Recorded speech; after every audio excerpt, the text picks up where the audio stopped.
Kami menyarankan teman-teman itu jangan sekedar misalnya mau coba-coba jadi PNS ikut ngelamar. Sebaiknya sih nggak seperti itu niat awalnya ya. Jadi diniatkan betul-betul bahwa kita mau melamar PNS dengan pilihan formasi sesuai dengan apa yang kita minat gitu.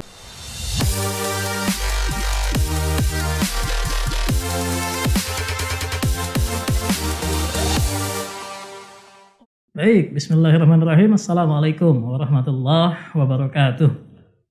Teman-teman Bimas Islam bertemu kembali dalam podcast To The Point Bimas Islam. Dan tema hari ini adalah tema yang ditunggu-tunggu oleh teman-teman yang berminat untuk menjadi CPNS di lingkungan Kementerian Agama, khususnya di Direktorat Jenderal Bimbingan Masyarakat Islam. Dan hari ini saya mau ngobrol sama Kasubag Kepegawaian Ditjen Bimas Islam, Kang Firdaus, dan juga Bro Mas Tariman ya, analis kepegawaian pada Ditjen Bimas Islam. Saya pengen tanya langsung aja ya. Ini kan anak-anak yang fresh graduate atau yang tiap tahun udah berusaha terus buat tembus jadi PNS. Lagi berusaha terus nih mereka. Kasih gambaran dulu dong gimana sih sebetulnya mekanisme, pola, atau ciri khas CPNS di Bimas Islam. Nah, tapi sebelumnya kita buka masker dulu ya, biar lebih enak.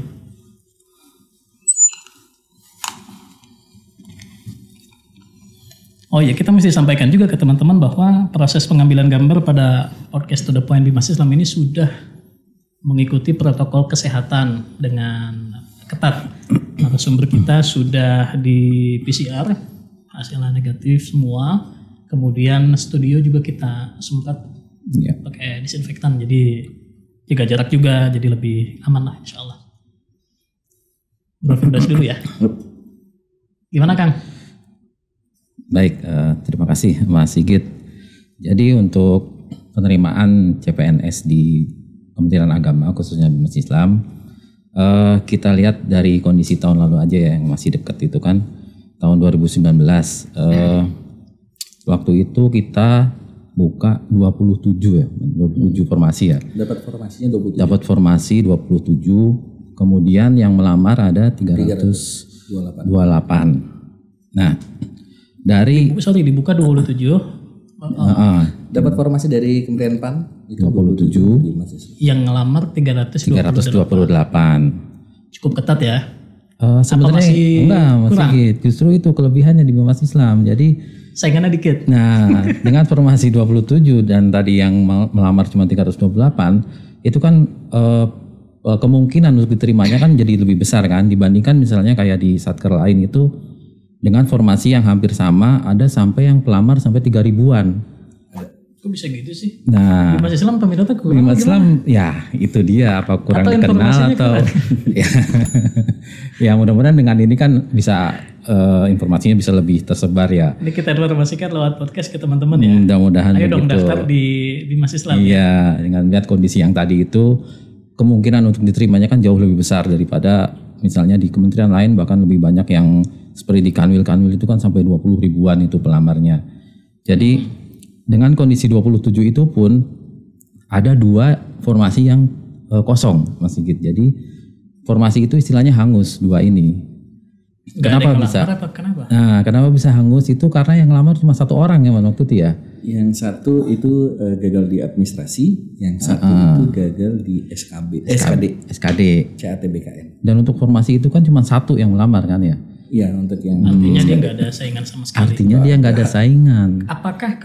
Apakah itu artinya kalau secara administrasi dia lulus, otomatis kedepannya akan lolos terus karena nggak punya saingan dan hanya satu-satunya? Apa enggak juga? Ya betul begitu. Jadi 99,99%. Artinya kan dia udah peluang jadi CPNS nih, carilah yang langka peminat. Udah besar sekali kemungkinannya. Tapi mana bisa ngelihat Pak, peserta gitu. bisa ngelihat dia punya saingan berapa.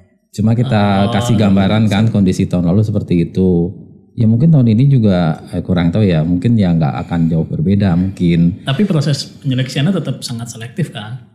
Ya proses penyeleksian itu kan ada standarnya. Artinya orang yang lulus itu pasti orang-orang yang punya skill bagus. Ya ada SOP-nya itu. Faktanya kan meskipun ada 2 formasi yang kosong, tetap aja malah jadi angus ya? Malah jadi angus. tidak bisa diisi lalu dari formasi lain atau dari orang pelamar baru, itu tidak bisa. Jadi sayang banget sebenarnya 2 itu sampai hangus gitu. Tapi sebetulnya yang melamar ada 1 orang. Administrasinya ada 1 informasi yang di administrasi, yang satunya lagi di SKD. Berarti 2 dong kalau gitu yang ngelamar sebetulnya. Enggak, 1-1. Oh, di 2 formasi 2 itu. formasi itu masing-masing 1 orang. Jadi teman-teman mesti tahu juga, meskipun hanya 1 orang belum tentu Anda itu lulus juga ya. Betul. Meskipun hanya 1 pelamar, tapi dia tetap harus melalui proses seleksi itu, tahapan-tahapannya. Tapi kan kalau melihat itu kemungkinannya kan besar sekali. Coba kalau diandaikan lulus, pasti dia jadi satu-satunya tuh Mas Sigit. Langsung lulus aja itu. Tapi dia nggak usah. Tapi minimal nggak? SKD. Di SKD itu ada passing grade. Di SKD ada passing grade. Artinya meskipun SKD. 1 orang kalau nggak lulus passing grade ya nggak bisa dong. Itu kasusnya. Analis laporan tindak lanjut pemeriksaan itu yang 1 yang di SKD dia tidak sampai passing grade. Jadi dia bersaing dengan kotak kosong lah istilahnya. Betul. Oke. Itu terakhir berarti kan baru 2 tahun belakangan ya penerimaan CPNS di Bimas Islam ya. Yang tahun terakhir tahun berapa? 2019. Formasi 2019. Tapi prosesnya di 2020. Yang karena pandemi. Jadi sebelumnya ada lagi formasi 2018. Angkatan saya. Katanya Mas Tariman 2018. Itu formasi cuma 8 orang kalau itu masih sedikit. Apalagi zaman saya sebelumnya 10 tahun yang lalu ya. 2010 ya. Kalau itu kan itu dia yang jadi masalahnya sih. Itu lama banget loh. Pak Sobat. Jadi moratorium 10 tahun. Di 2019 baru ada. Baru 2020 baru ada gitu kan. Ini alhamdulillah tahun ini ada lagi. Ada bocoran nggak tahun ini berapa sih formasinya? Atau belum ada pengumuman resmi? Belum. Pengumuman resmi belum ada, jadi kami belum berani mendahului. Tapi nggak jauh beda sama tahun lalu ya, Mas Tariman ya. Kisarannya itulah. Kisarannya segitu gitu. Jadi yang penting menyiapkan segala sesuatunya dulu deh ya. Ya, menyiapkan segala sesuatunya, terutama menyiapkan mentalnya gitu. Jadi kami menyarankan teman-teman itu jangan sekedar misalnya mau coba-coba jadi PNS ikut ngelamar.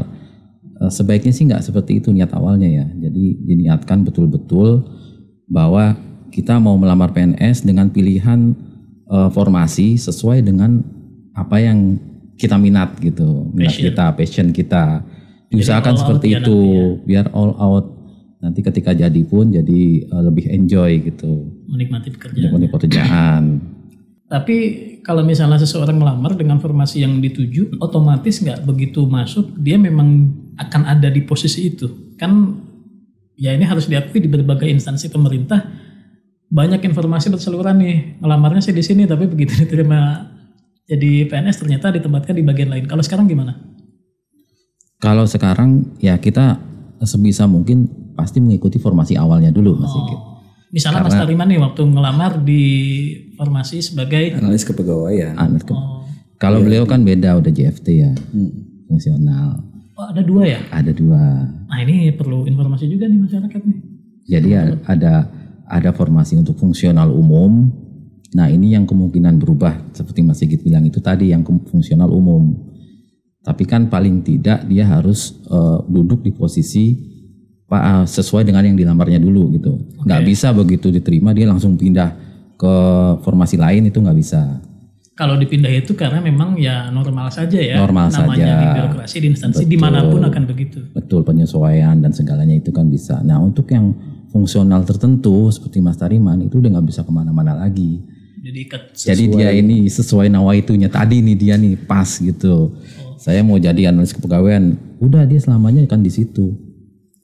Kecuali dia mau pindah sendiri atas kemampuan dia. Tapi 10 tahun Pak nggak boleh 10 tahun. Kita sudah tanda tangan itu dan 10 tahun tidak boleh mengajukan pindah. Jadi Mas Tariman 10 tahun nggak boleh kemana-mana. Nggak boleh kemana-mana. Harus di jabatan fungsional tertentu itu. Dia tidak boleh mengajukan mutasi kemanapun, tidak boleh. Tetap karena kalau tidak salah itu ada edaran.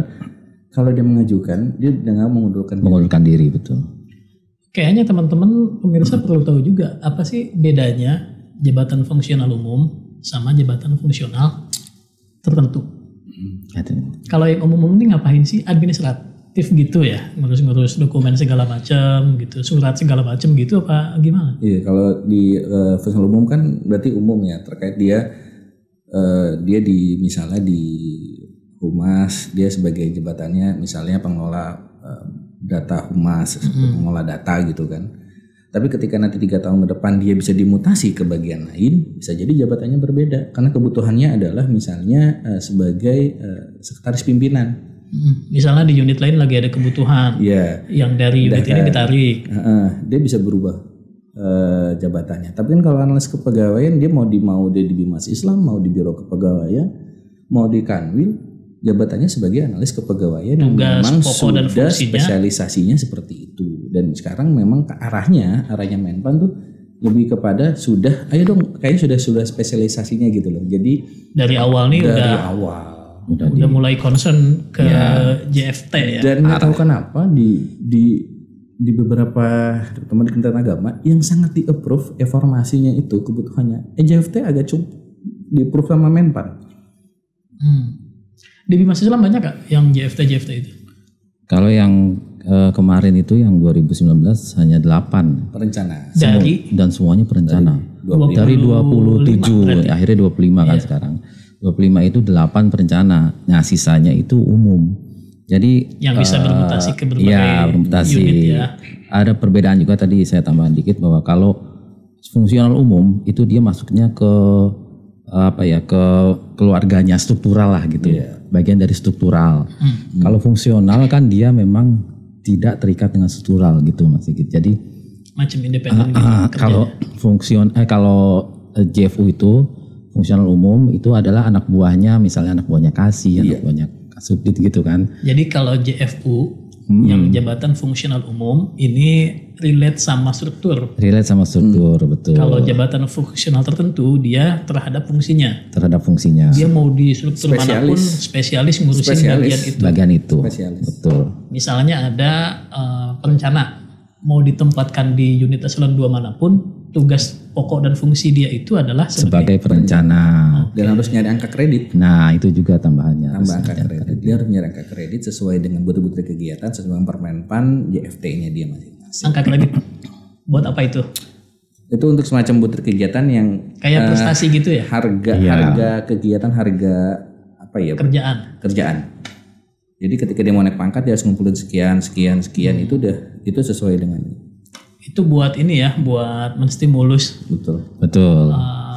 Supaya kinerjanya terus meningkat ya. Betul. Jadi on the track dinilai dengan angka kredit. Dan on the track sudah semakin banyak dia bekerja, semakin banyak dia dapat angka kredit. Betul. Maka kenaikan pangkat ya. Kenaikan pangkat. Lebih cepat. Ya 2 tahun paling cepat, tapi sekarang katanya 3 tahun paling cepat. Sudah ada peraturan lagi. Biasanya ada angka kredit maksimal dan ada pemeliharaan. 3 tahun. Dalam per tahunnya. Saya mau tanya nih, kan orang ngelamar CPNS itu kan di berbagai instansi ya. Salah satunya di Kemenag. Begitu melamar di Kemenag dia juga pilih kan Direktorat Jenderal apa nih, apakah di unit yang mana. Kenapa sebaiknya teman-teman anak-anak milenial selain karena tadi formasi di Bimas Islam lebih terbuka lah misalnya istilahnya begitu, ada ciri khas nggak sih enaknya kerja di Bimas Islam itu? Ya sebenarnya ada sih perbedaan kerja di Bimas Islam itu. Jadi selain menjadi PNS itu kan kita mengabdi kepada negara ya, gitu ya. Nah di Bimas Islam kita juga sekaligus melayani umat. Dalam hal ini kan umat Islam ya. Jadi selain kita mengabdi kepada negara sebagai PNS di Bimas Islam pun kita berkesempatan untuk melayani umat Islam. Kemudian kelebihannya apa? Kelebihannya itu yang jelas pengalaman yang didapat itu bakalan banyak banget gitu. Wawasan, pengetahuan, pengalaman akan menjadi lebih kaya teman-teman kalau kerja di sini. Karena kita menghadapi umat Islam dengan kompleksitas yang sangat tinggi. Lebih dari 230 jutaan umat Islam. Di seluruh Indonesia itu. Dari Aceh sampai Papua. Ya, Bimas Islam tugasnya adalah membimbing mereka. Membimbing keagamaan umat. Jadi teman-teman khususnya yang ini milenial ya, itu punya kesempatan untuk menjadi bagian dari sebuah program di Bimas Islam. Misalnya teman-teman tuh punya ide atau punya kreasi apapun itu, kami sangat terbuka bahwa bisa dijadikan sebuah program yang nantinya akan dilaksanakan di seluruh Indonesia. Jadi teman-teman yang pengen mengabdi buat umat dan bangsa, ini kesempatannya. punya ide-ide untuk membangun masyarakat Islam seperti apa di seluruh Indonesia. Betul. Kalau Anda masuk ke Bimas Islam, ide itu disampaikan. Disampaikan. Nanti kan mungkin ada pertimbangan-pertimbangan, kalau misalnya ternyata oke, bisa diaplikasikan ya. Diaplikasikan dalam bentuk program-program Bimas Islam. Sudah dia PNS, kemudian dia bisa khidmat untuk pembangunan masyarakat Islam. Betul. Emang di Bimas Islam tugasnya ngapain aja? Enggak, sorry, kalau pesantren, madrasah, haji, halal itu masuk Bimas Islam atau? Sudah Dirjen. Kalau haji ada PHU, dengan haji. Kalau haji itu unit sendiri. Sendiri ada di unit sendiri. BPJPH sudah unit sendiri. BPJPH itu Badan Penyelenggara Jaminan Produk Halal. Berarti bukan urusan Bimas Islam yang sertifikasi halal. Bukan. Oke. Bukan. Pendidikan sudah Direktorat Jenderal Pendidikan Islam. Selebihnya Bimas Islam. Iya. Selebihnya Bimas Islam. Agama Islam kecuali haji, pendidikan Islam dan halal. Semua urusan umat Islam kecuali urusan haji, halal, urusan halal, produk halal dan pendidikan. Pendidikan ini madrasah, kampus-kampus ya, pesantren ya. Pesantren. Di luar itu adalah tugas dan fungsi tugas Bimas Islam, betul. Apa aja tuh? Zakat wakaf. Zakat wakaf, terus ada di siaran Islam.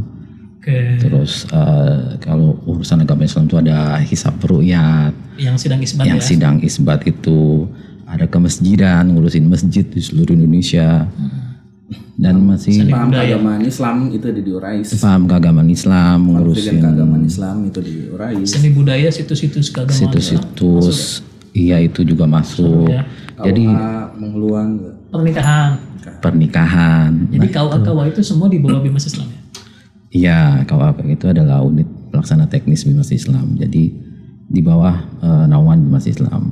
Kan bayangan itu ngurusi Islam segitu. Sama gak? Kemitraan dengan Ormas Islam. Penerangan agama Islam, kemitraan umat Islam. Banyak sekali kan yang bisa digali, terutama untuk dapat sentuhan-sentuhan milenial itu kan masih terbuka lebar sekali di Bimas Islam. Dua di bawah Pak, yaitu Sekretariat Basnas dan UPG. Unit Percetakan Al-Quran. Unit Percetakan Al-Quran ya, itu ada di Bimas Islam. Bimas Islam. Pabrik percetakan Al-Quran di Indonesia milik Kemenak ya. Satu-satunya punya pemerintah ya Pak. Iya, satu-satunya percetakan Al-Quran milik pemerintah. Kalau itu ini ada. Yang event MTQ Bimas Islam juga. Bimas Islam juga. Jadi kalau teman-teman ngelamar di Bimas Islam jadi CPNS, ini kayaknya udah sambil kerja sambil dakwah aja ya. Sambil dakwah, betul. Betul gitu. Pasti kan banyak juga. Ya pokoknya banyak kelebihan lah nanti pengalaman apa saja gitu. Kemudian gini Pak Kasubag, bahwasanya kita kerja, tapi kita manggil agama kita sendiri tuh gimana gitu caranya gitu ya. Tapi kerjaan kita akhirnya kerjaan kita sekarang yang sebagai abdi negara kerja, tapi tujuan kita memajukan agama kita sendiri loh. Ya itu. Betul. Kan kalau orang tua kan suka doa gini, mudah-mudahan anaknya menjadi anak yang berbakti bagi agama, nusa dan bangsa. Nah, di Bimas Islam itu banyak doa orang tua. Memajukan agama, iya kan? Nusa dan bangsa.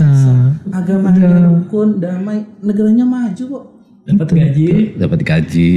Sementara itu juga khidmat sama umat, ngurusin masjid, MTQ segala macam. Dan banyak kelebihan lain lah.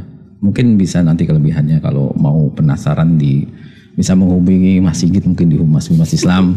Beliau pasti seneng tuh jelasin kelebihan-kelebihan yang lain. Follow akun-akun medsosnya Bimas Islam. Akun medsosnya nanti bisa di bawah ini katanya. Betul. Nanti kita minta tim buat bikin template di bawah. Nama-nama kerjaan aja. Tapi gini, bahwasannya gini. Ini ya memang pengalaman saya pribadi juga ya Pak. Bahwasannya ketika kita ngelamar, kita harus browsing dulu nih, nyari dulu nih satuan kerja kita nih yang mau kita lamar. Kerjanya apa aja gitu kan. Benar. Itu tempatnya di mana, kita mikir transportasinya, terus kita mikir juga kerjaannya semacam apa. Dan ketika ngeliat Bimas Islam, mungkin selama ini kalau teman-teman ngelihatnya hisab ruqyat sidang hisbat itu cuma di TV, ketika masuk Bimas Islam langsung jadi pemain di sana. Terus ketika MTQ hanya bisa menonton di berita-berita, akhirnya dia bisa terlibat jadi panitia di sana misalnya. Seleksi imam masjid ya. Buat di luar negeri. Wow. Itu kemarin saya ramai di kampung. Bisa terlibat. Itu ponakan saya lulus Mas. Oh itu di kantor Pak. Iya caranya gini-gini. Enak tuh kan jadi bahasanya. Sidang isbat ya. Sidang isbat. Bisa ikutan syuting kan di sidang isbat. Sorry deh, dulu waktu saya ngelamar itu, saya kan background pendidikan keagamaan. Kalau ngelamar ke Bimas Islam, Kemenak inline lah. Masuk ya. Nah, kalau misalnya mahasiswa atau fresh graduate dari jurusan umum, ada formasi nggak ya di Bimas Islam? Banyak nggak sih pegawai Bimas Islam yang backgroundnya ekonomi, IT misalnya? Masuk nggak? Saya psikologi. Psikologi ya? Iya, saya psikologi. Nah, Bapak? Saya hukum. Dihukum. Capek dong dihukum. Iya. Jadi tidak melulu harus sesuai dengan arus ijazahnya keagamaan, tapi memang bahwasanya semua sudah ada regulasinya. Formasi A dia harus punya ijazahnya apa itu sudah ditentukan sama Menpan. Dan kita ketika analisis jabatan, ketika kita mengajukan formasi kita kebutuhannya misalnya kita lagi butuh pentahsyiah musyaf Al-Quran sebagai quality control di unit celang Al-Quran kita lagi mengajukan itu.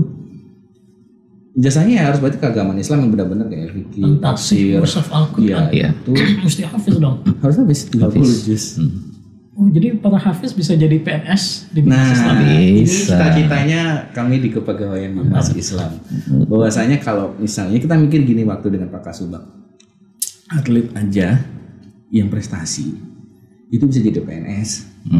Lo orang yang hafiz yang 30 juz hafal dia kira misalnya jadi qori internasional, kenapa nggak bisa jadi PNS? Itu sih filosofisnya kita pemikiran. Atlet aja bisa. Sebagai sebuah apresiasi juga sebagai apresiasi pemerintah kepada mereka gitu kan. Nah ini kita yang mencoba kasih peluang. Hafal 30 juz kita berikan itunya. Makanya kita sedang mengajukan itu ke Biro Kepegawaian dan dari Kementerian PAN dan RB. Ini kalau teman-teman yang minat para pemburu CPNS ini udah mulai browsing nih, mereka kan juga ngebuka website bimasislam.kemenak.go.id, jadi ada gambaran tentang Bimas Islam. Tapi belum dapat juga nih informasi kapan sih mau buka formasi misalnya, dalam waktu dekat ini atau masih lama, atau emang belum ada informasi gitu. Teman-teman bisa dapat info nggak kira-kira kapan? Dalam waktu dekat atau gimana? Kalau sebenarnya sih dalam waktu dekat ini ya pengumuman udah mau keluar ya, cuman kita lagi menunggu kepastian aja surat dari Menpan karena belum terbit yang untuk formasi Kementerian Agama. Tinggal nunggu itu aja Mas Sigit. Nanti kan serempak dengan satu Kementerian Agama, termasuk juga semua satker di bawah Kementerian Agama, serempak semuanya, termasuk juga petunjuk teknisnya. Serempak Kementerian Agama atau seluruh instansi KL? Itu ranahnya nanti Panselnas yang di Biro Kepegawaian. KL itu Kementerian Lembaga ya, bukan Kuala Lumpur.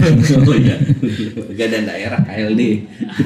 Berarti yang penting teman-teman stay tune aja di akunnya Bimas Islam atau Bimas Islam. Nanti informasinya bisa didapat di situ. Bisa. Tapi jadwal sih formasi kita belum dapat karena nanti kan diumumkan secara resmi oleh dari Kementerian Agama. Tapi kalau jadwal sudah mulai ada gambaran. Hilal udah kelihatan Pak dari BKN. Ada. Dari BKN ada.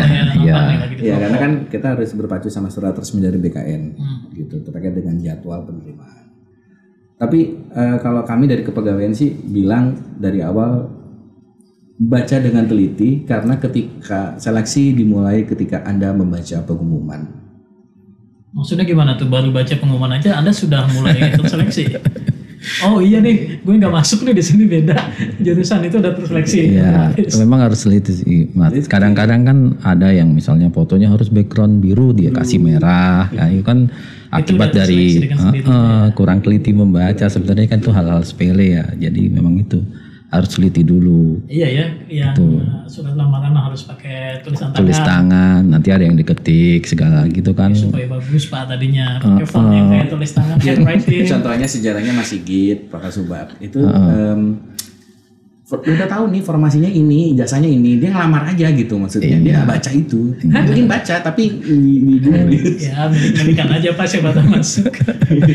Padahal sudah tahu ijazahnya tidak masuk misalnya, tapi dia mau nekat gitu misalnya. Ternyata langsung nggak lulus. Ya pasti nggak lulus. Berarti kan nggak memenuhi syarat. Seleksi dimulai ketika Anda membaca pengumuman. Anda jangan bongkar itu dong. Gampang bagian ini nanti saya cut. Nah, alurnya apa aja sih? Lama nggak alur masa rekrutmen CPNS itu? Habisin waktu berapa bulan? Dari mulai pengumuman sampai Keluar NIP. sampai keluar sampai diterima. Kalau kemarin lama karena ada pandemi ya. Pandemi kita Ya. diundur. Seharusnya nggak begitu lama ya, paling berapa bulan, 3 bulan kali bisa ya Mun, ya. Sekarang kan masih Secara pandemi. keseluruhan. Nah itu dia, kita belum tahu nih nanti sekarang masih dianggap pandemi seperti kemarin atau gimana prosedurnya. Karena sudah mulai terbaca polanya ya. Atau mulai Belajar terbaca dari yang polanya. lalu ya. Iya. Sudah mulai sedikit terbaca sih bahwasanya sudah pasti pemberkasan secara digital pakai SCN. Mereka mengupload sendiri. Seleksinya digitalisasi juga. Digitalisasi administrasi ya, digitalisasi. Nanti verifikasi berkas pun dia tidak pakai fisik, hanya tetap digitalisasi juga pakai akun SCN-nya BKN. Oke. Pendaftaran masa sanggah. Wawancara juga nanti kemungkinan besar, tapi nanti kita belum lihat rule of the game-nya sesuai dengan juknis karena nanti kan terkait dengan itu pasti Biro Kepegawaian akan mengajak bareng kita semuanya untuk membahas, mendiskusikan juknisnya lebih lanjut. Yang penting diikuti aja dulu. Diikuti aja dulu, ya. betul. Gimana tadi ada masa sanggah juga? Tahun ini ada 2 kali masa sanggah yang berbeda dengan tahun lalu. Apa itu masa sanggah itu? Masa sanggah itu gini, ketika sudah mengambil pengumuman administrasi misalnya, ternyata dibilangnya contohnya harus menguploadnya ijazah asli.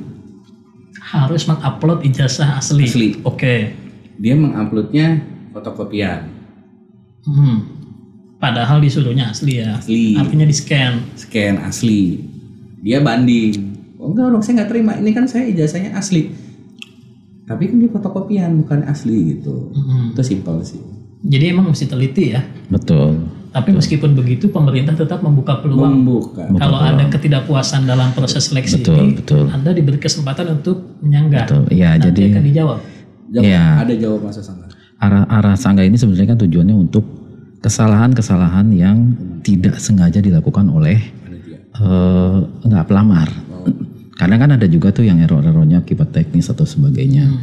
Nah itu yang menjadi sasaran sanggah ini sebenarnya Mas Sigi. Jadi kita kasih kesempatan lah. Ternyata bukan salah dia tuh, nggak taunya gitu. Oke. Ternyata jadi memang dia bisa mengajukan dalam tanda kutip kayak ngegugat gitu istilahnya. Ngegugat. Ternyata dia pokoknya intinya bukan salahnya pelamar, nggak taunya ini. Kecuali kalau memang nyata-nyata kesalahan dia, kita tetap nggak akan. Ada jawaban juga. Karena ada jawaban, betul. Jadi kesempatannya di arah situ. Jadi kalau dia ternyata sudah sesuai, tapi ada kesalahan di luar kendali mereka, nah mungkin itu bisa kita pertimbangkan. Oke. Dan itu ada 2 kali masa sanggah ya? 2 kali. Jadi di akhir nanti ada masa sanggah lagi. Setelah tahap pertama disanggah, nanti dijawab. Proses seleksi kan berjalan terus. Nanti di ujungnya kan ada pengumuman lagi, dibuka kembali sanggahan. Betul. Untuk peserta yang lolos setelahnya ya. SKD dan SKB-nya. Untuk setelah semua tahapan dilalui nanti di akhir itu kan ada pengumuman lagi. Nah itu ada lagi masa sanggah di situ. Usia maksimal berapa tahun? Maksimal masih 35 tahun ya. Untuk yang formasi umum, kamlot dan disabilitas dan anak Papua. Formasi umum, disabilitas, kamlot, itu 35 tahun. Emang di luar itu ada yang bukan 35? Dosen yang S2 S3 itu 40 ya. 40. Oh, kalau yang untuk S2 S3 itu, yang S3 itu pendidikan ya? Iya, yang pendidikan sudah S2 dia di kayak dosen ya? Dosen. Tapi yang kalau dosen bukan Bimas Islam ya? Bukan. Jadi kalau Bimas Islam semuanya maksimal 35 tahun. Dan kita karena jalur umum, masih umum. 35 itu pada waktu mendaftar? Iya, dihitung pada saat pendaftaran. Per di apply atau per seleksi dilakukan atau ada nanti di pengumuman bunyi nggak? Di pengumuman biasanya ada tuh. Biasanya sih per pengumuman itu. Per rentang tanggal pengumuman itu. Jadi pada waktu pengumuman itu nanti maksimal usia dia. Kalau besoknya dia sudah ulang tahun ke-36 ya it's okay, dia pada waktu mendaftar dia masih 35 ya. Jadi kalau sekarang udah ada yang 27, 28, 29 masih punya kesempatan juga ya. Oh masih banyak itu. Tenang aja ya. Iya. Negara masih kasih kesempatan. Masih kasih. Iya. Baik, ini kita udah lebih dari setengah jam. Kayaknya berapa menit ya? Ada 30-40 menit ya? Lumayan nih kita ngobrol tentang pengadaan formasi CPNS.